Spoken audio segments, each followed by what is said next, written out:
Bueno, buenas tardes, gracias al doctor Heredia por la oportunidad. ¿Me escuchan? ¿Sí? Sí, te escuchamos. Ok, hoy el tema es osteonecrosis de los maxilares asociada a medicamentos en pacientes infantos juveniles. Esto fue un trabajo de revisión sistemática en el contexto del trabajo especial de grado propio, cuyo tutor fue el doctor Henry García.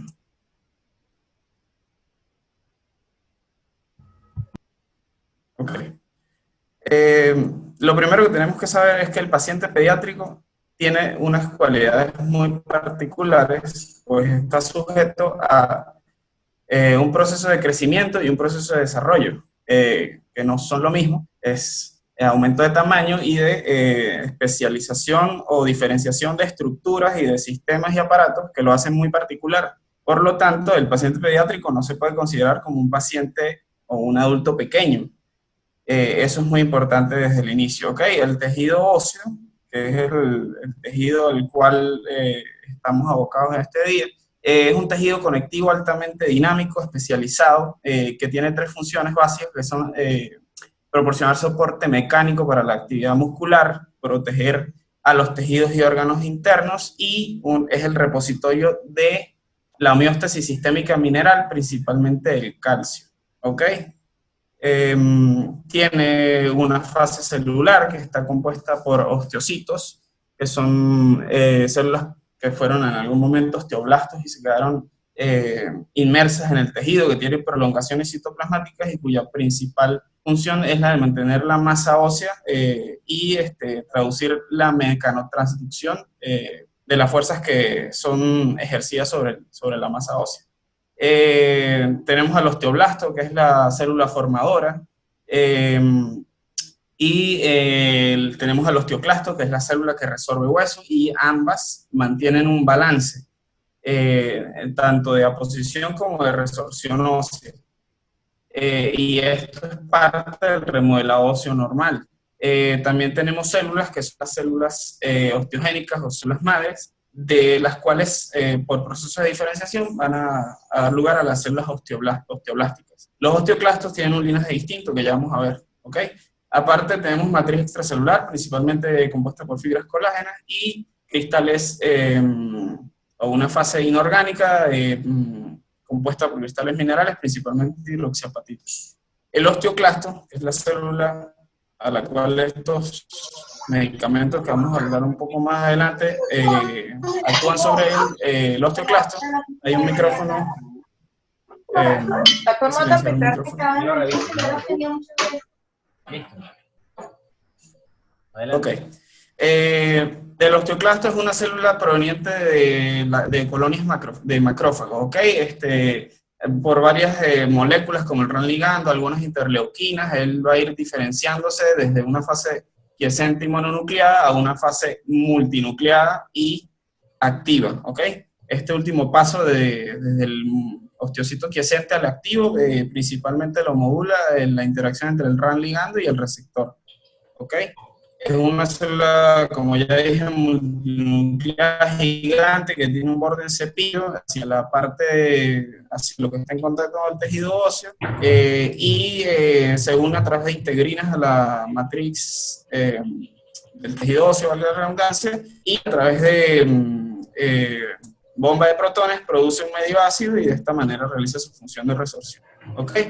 Dentro de los bifosfonatos tenemos partiendo de esta homeostasis, de este remodelado óseo normal, donde hay un balance entre osteoclastos y osteoblastos, los bifosfonatos actúan básicamente a dos niveles. Uno, producen la apoptosis del osteoclasto, o la muerte programada del mismo, cuando el osteoclasto ingiere la molécula, y producen la inhibición de una enzima que se llama farnesil pirofosfato sintetasa, que al estar inhibida va a producir un desarreglo en el citoesqueleto del osteoclasto y por lo tanto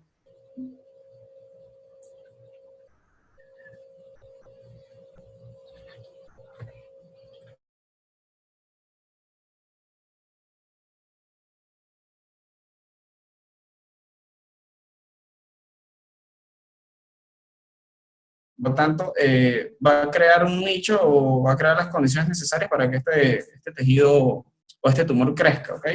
En el caso, cuando se aplican bifosfonatos, el bifosfonato se une, tiene mucha afinidad por el tejido óseo, y el osteoclasto, al engullir este bifosfonato, va a sufrir la apoptosis y va a quedar inhibida su función. Por lo tanto, la masa tumoral no va a poder aumentar su tamaño, pues no va a tener a dónde crecer. ¿Ok? Hay dos grupos principales de bifosfonatos, que son los endovenosos, más usados en patologías malignas, condiciones oncológicas, mieloma múltiple. El principal es el someta o el soledronato, y tenemos bifosfonatos de vía oral, que se usan más para condiciones de osteopenia y osteoporosis, como el ivandronato.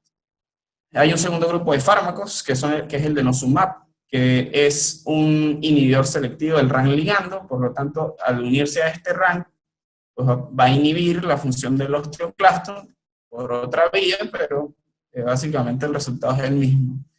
Tiene tanta afinidad por el tejido óseo, y a los 6 meses ya, si se interrumpe el tratamiento, pues no va a tener efectos a largo plazo como el grupo de los bifosfonatos. Tenemos un tercer grupo,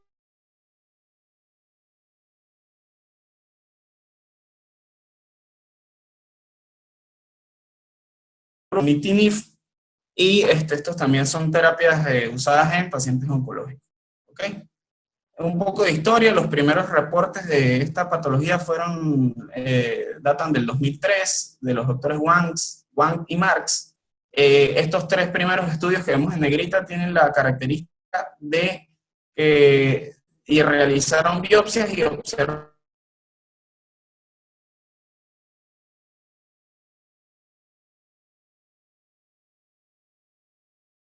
de aparecer este tipo de lesiones, achacaban a que podían ser metástasis o lesiones producidas por otros fármacos. Y esto, pues básicamente, echa por tierra esa teoría. ¿Ok? ¿Qué es la osteonecrosis? La osteonecrosis básicamente se define por la Asociación Americana de Cirujanos Orales y Maxilofaciales como una zona de hueso expuesto, o la posibilidad de sondar tejido óseo a través de una fístula intraoral o extraoral que persiste por más de 8 semanas, con un paciente que tenga historial o que esté actualmente bajo tratamiento con antirresortivos o antiangiogénicos, y sin historia de enfermedad de metástasis o de radiación a cabeza y cuello. Se tienen que cumplir estas 4 condiciones para poder diagnosticarlas. La fisiopatología sigue siendo un motivo de discusión. Hay 4 teorías planteadas por los expertos, que es la inhibición de la resorción, en primer lugar, básicamente por una inhibición de la función osteoclástica.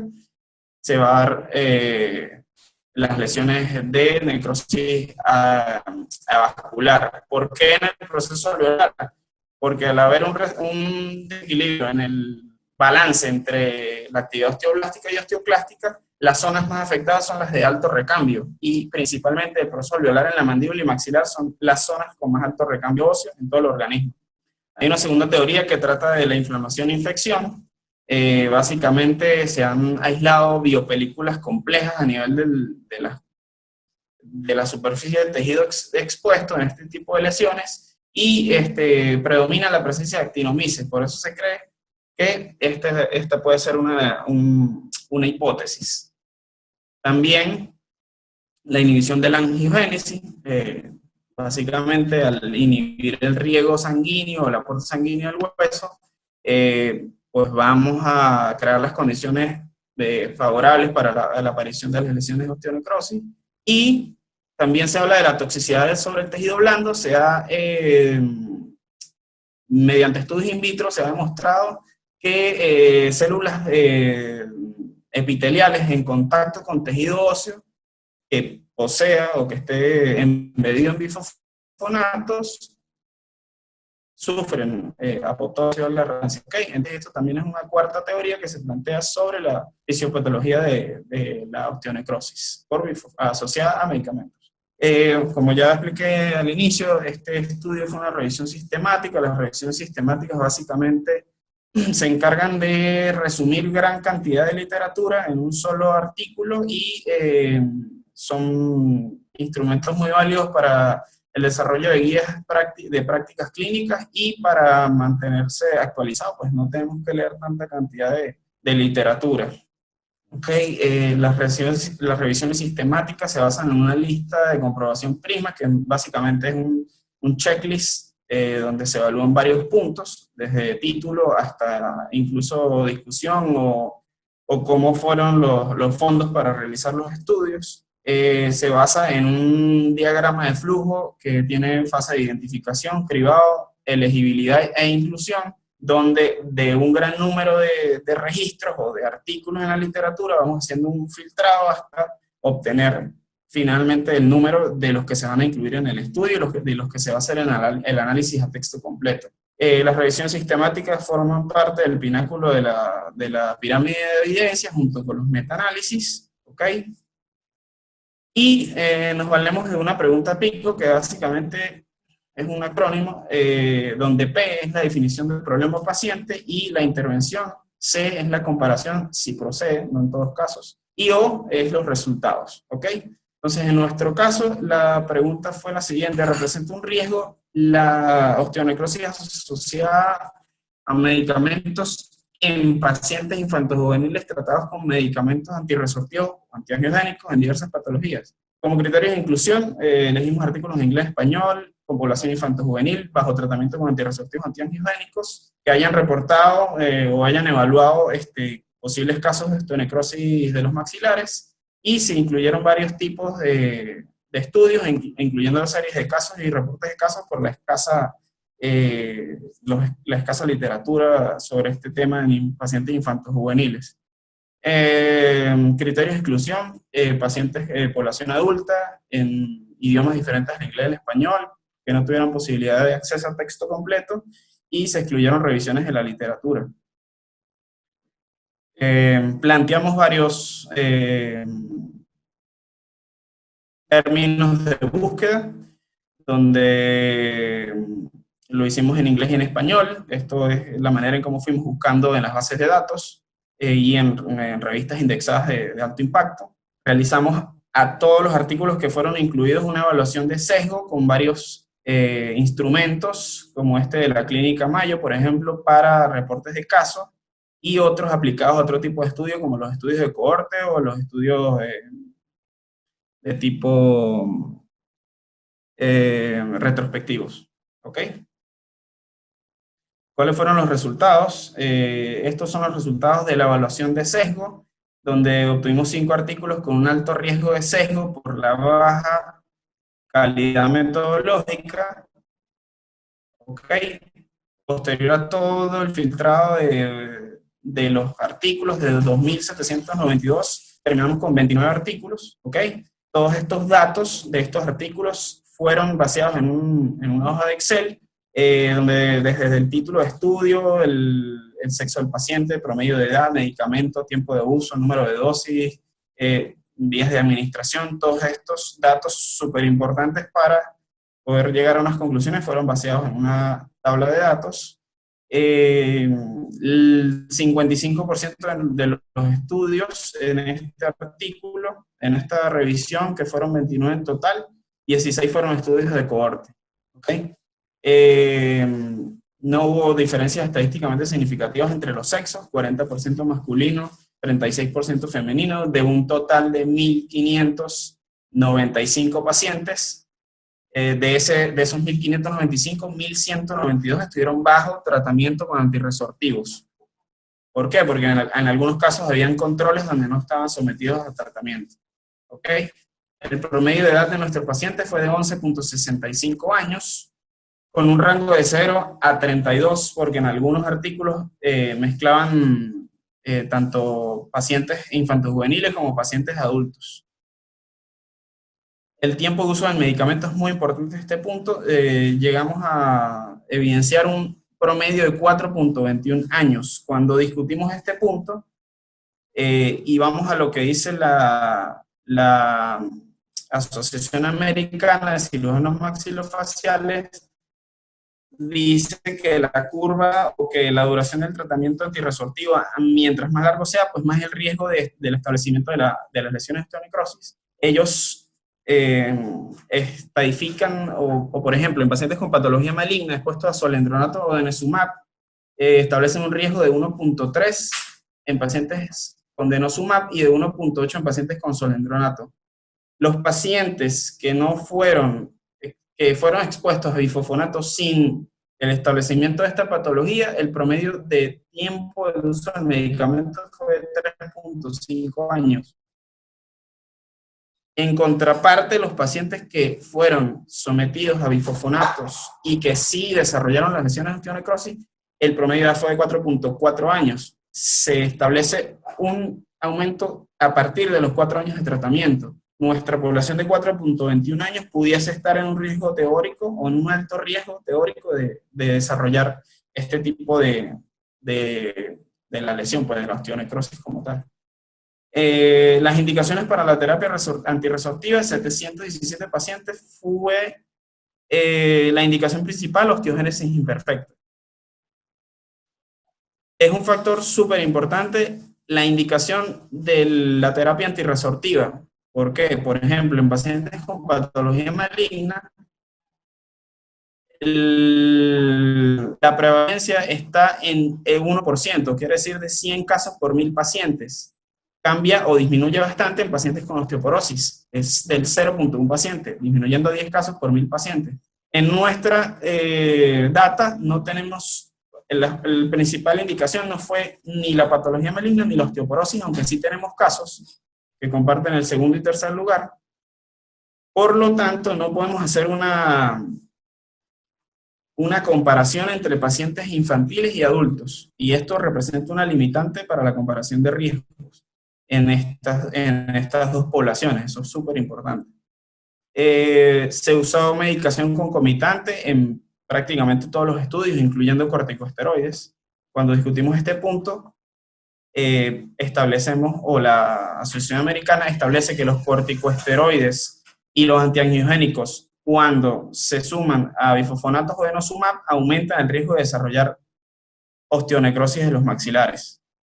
En nuestro caso, apenas evidenciamos 2 casos de osteonecrosis en los pacientes infantos juveniles, por lo tanto, podemos decir que no representa un factor de riesgo la medicación concomitante. El principal fármaco empleado en nuestro caso fue el pamidronato.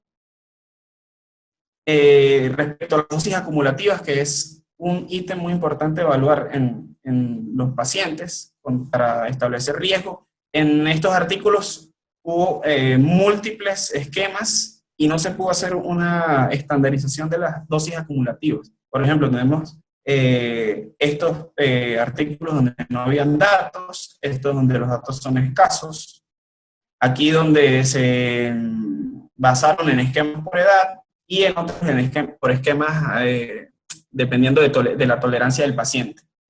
¿Ok? Un momento. Ok. Porque esto es importante, porque no todas las patologías y los fármacos actúan igual o tienen la misma potencia. Por ejemplo, en algunos artículos usaron el mismo esquema de dosis para tratar distintas patologías. Ya sabemos que pacientes con patología maligna tienen mucho más riesgo de desarrollar osteonecrosis. Y en otros artículos, como el de Brown, Carpenter y Feehan, usaron distintos fármacos para tratar la misma patología. ¿Por qué esto es una limitante? Porque sabemos que, por ejemplo, el pamidronato no es tan potente como el ácido zoledrónico. Y esto se debe a la molécula de nitrógeno en la cadena R2 del bifosfonato. Por lo tanto, los estudios deben incluir esta información y deben estandarizar las poblaciones para poder hacer comparaciones de riesgo. El número de dosis en nuestro estudio fue de 10.18 dosis. ¿Okay? Hubo un 90% donde no se reportaron casos, ¿okay? Apenas 14 casos, el total de los 1.192. Si vamos a estos 14 casos, podemos establecer 1.1% de prevalencia. Sin embargo, 12 casos pertenecieron a un artículo de muy baja calidad metodológica, donde no había imágenes clínicas, donde no existía un objetivo definido, había ausencia de datos sobre fármacos, sobre las medicaciones concomitantes y no analizaban las posibles causas adicionales. Adicionalmente, que la indicación del bifosfonato en este caso, o del antirresortivo, porque no sabemos cuál en este artículo, era una talasemia prostática mayor, de la cual no conseguimos información alguna en la literatura. Por lo tanto, si excluimos estos 12 casos, por la baja calidad metodológica podemos establecer una prevalencia del 0.16% y podemos establecer que el riesgo es bajo en esta población, el riesgo de desarrollo de osteonecrosis en pacientes infantojuveniles. Otro factor súper importante en el establecimiento del riesgo es el sometimiento a procedimientos invasivos dentales en estos pacientes. Nosotros analizamos los pacientes que fueron sometidos a procedimientos invasivos aparte de la población general, y obtuvimos un 13.17 en promedio de edad. Se hicieron, por ejemplo, 68% fueron exodoncias, pero incluso tuvimos pacientes con cirugías de implantes, cirugías de elevación de seno, incluso cirugía ortognática en algún caso. La duración de los tratamientos antirresortivos en estos pacientes, el menor promedio fue de 0.66 años y el mayor promedio fue de 4.60, ya superando esa barrera de los 4 años, donde el riesgo aumenta exponencialmente. Y en esta población solamente conseguimos 2 casos de reportes de osteonecrosis, lo que es bastante bajo, menos del 1%. Ya está establecido en la literatura que en pacientes adultos en la cirugía dentoalveolar es un factor de riesgo mayor, 52 a 61% de los pacientes refieren esto como un factor predisponente. Por lo tanto, en nuestro caso, que solamente pudimos evidenciar 2 casos reportados, podemos establecer que los tratamientos dentales invasivos no representan un factor de riesgo en esta población. Ahora, después de todos estos resultados, donde vemos que son escasos los reportes de osteonecrosis, ¿por qué? ¿Por qué la baja prevalencia? Nos hicimos varias hipótesis o teorías. Una, principalmente el hueso en crecimiento cura más rápido, posee un periósteo mucho más grueso y con mucho más potencial osteogénico, y posee un potencial de remodelado muchísimo mayor de que el hueso de un adulto. También es mucho más poroso, pues los canales de Havertz ocupan mucho más espacio en la masa ósea, y tiene una mayor vascularización que depende de una alta cantidad de factores angiogénicos. Todo eso pudiésemos englobarlo en un factor protector. Y adicionalmente hace complejo el cálculo de las dosis acumulativas en este tipo de poblaciones, pues las características óseas no son las mismas que en el hueso adulto. Adicionalmente, desde la niñez temprana hasta la adolescencia tardía, hay una actividad de formación ósea que consiste predominantemente en resorción, con una constante acumulación de masa ósea. Y esto es lo que hace que se pueda duplicar, desde la pubertad hasta la adultez, se pueda duplicar la masa ósea. Adicionalmente, algunos marcadores tanto de resorción como aposición ósea son muchísimo mayores, o las tasas son mucho mayores en niños y jóvenes, lo que se traduce en un recambio óseo elevado, y esto pudiese establecerse como un factor compensatorio ante los efectos de la terapia con antirresortivo. O sea, a pesar de que el paciente esté bajo terapias prolongadas con bifosfonatos de alta potencia, pues por todas estas teorías pudiese plantearse factores protectores y factores compensadores dentro de la fisiología del paciente infantojuvenil. Adicionalmente, está establecido en la literatura que hay un retraso en la posición de minerales, hay un incremento en la porosidad cortical de estos pacientes, por lo que podemos pensar que el hueso es adecuadamente irrigado, y mucho más resistente a la necrosis avascular, y tiene un pool o un reservorio de células progenitoras preosteoclásticas que en el adulto se disminuye, y que esa constante diferenciación de ese pool de células también puede constituir un factor compensatorio o protector. Ya concluyendo los hallazgos de este estudio, podemos establecer 2 principales conclusiones: que uno, no es posible establecer una relación directa en los pacientes infantojuveniles y el establecimiento de la osteonecrosis asociada a medicamentos en dicha población, y se recomienda mantener las recomendaciones y las medidas de prevención expresadas en los consensos internacionales, el último data del 2014, hasta que estudios futuros puedan establecer o no la relación directa entre la fisiología del paciente infanto-juvenil y el uso de este tipo de medicamentos con el desarrollo de la osteonecrosis de los maxilares asociada a medicamentos. Por su atención, muchas gracias. Estos son mis datos de contacto. ¿Qué pregunta? Gracias, Emilio.